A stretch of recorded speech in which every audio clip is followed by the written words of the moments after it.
سچائی اور اچھائی کی تلاش میں پوری دنیا گھوم لیں، اگر وہ آپ میں نہیں تو کہیں بھی نہیں۔ اللہ کو پسند ہے وہ دل جس میں مخلوق کا درد ہو، اور وہ آنسو جو خوف خدا سے گریں۔ عبادات ضرور کیجئے مگر معاملات پر خاص توجہ دیجئے۔ کعبے کے چکر لگانے سے انسانوں کو دیے گئے چکر معاف نہیں ہوتے۔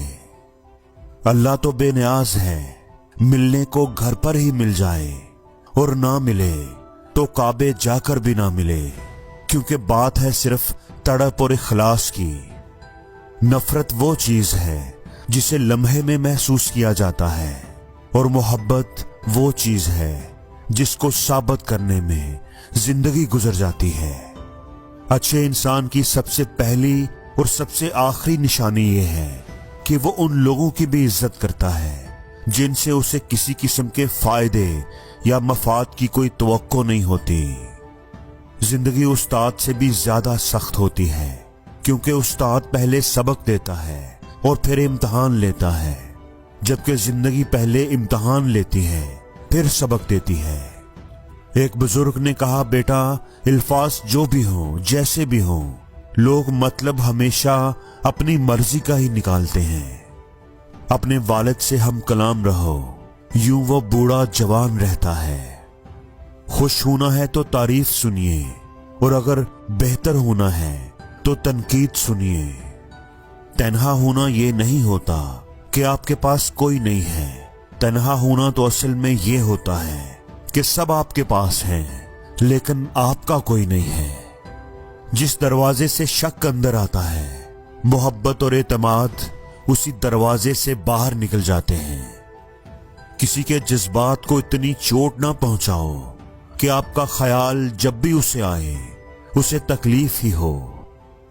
ابلتے پانی میں چہرہ نظر نہیں آتا، تمہارا غصہ جب اترے تو فیصلہ کرنا۔ غصے کی حالت میں لفظوں پر قابو رکھا کریں، یہ ننھے ننھے الفاظ بڑے بڑے گھاؤ لگانے کی طاقت رکھتے ہیں۔ کچھ لوگوں کے پاس کچھ نہیں ہوتا، وہ پھر بھی مسکرا رہے ہوتے ہیں، جانتے ہو کیوں؟ کیونکہ وہ اللہ تعالی سے اچھے کی امید رکھتے ہیں۔ سمجھدار انسان وہ نہیں ہوتا جو بڑی بڑی باتیں کرنے لگے، سمجھدار انسان وہ ہوتا ہے جو چھوٹی چھوٹی باتوں کو سمجھنے لگے۔ مشکل وقت دنیا کا ایسا جادوگر ہے جو ایک پل میں آپ کی چاہت کے دعوے داروں کا چہرہ بے نقاب کر دیتا ہے۔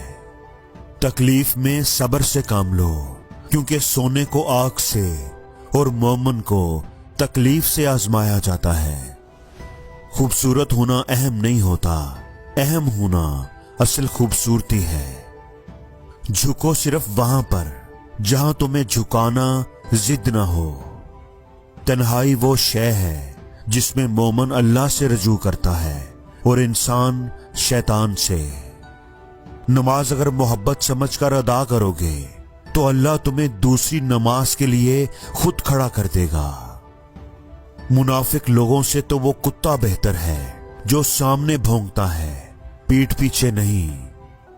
یاد رکھو، زندگی کی ساری بلندیاں اللہ کے آگے جھکنے سے ملتی ہیں۔ اپنے سجدے طویل کر دیں، آپ کی مشکلیں قلیل ہو جائیں گی۔